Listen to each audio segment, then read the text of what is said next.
God Church, one of our core values is this, that we will choose to be spiritual contributors and not spiritual consumers, because we know the church doesn't exist for us, but we believe that together we are the church, and we exist for this community, and we exist for the world. Amen? And I want to share with you this morning someone who embodies this value as much as anyone that I have ever known in my life.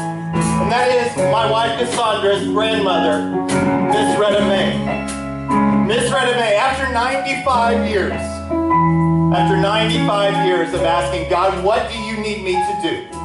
Praying it daily, God, in this situation, what do you want me to do? And then she does it.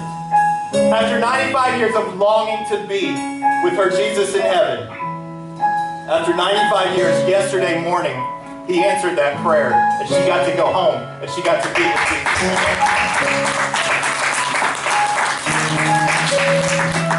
Now listen, in 95 years, she saw a lot of stuff.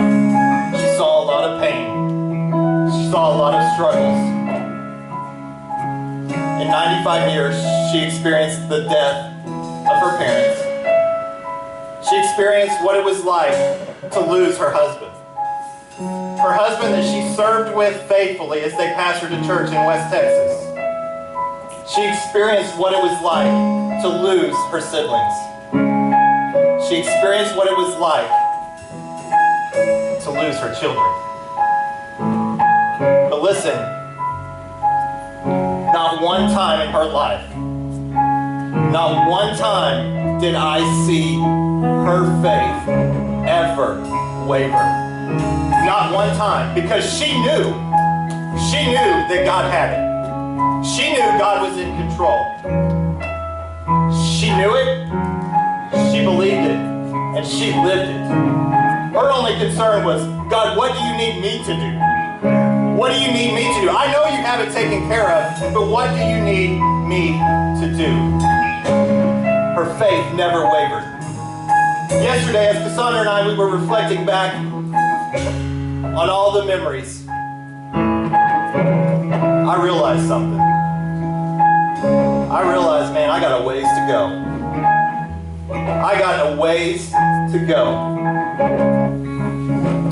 I have a long way to go before I do not let any trial that I go through be anything less than a stepping stone in making my walk closer with Jesus Christ.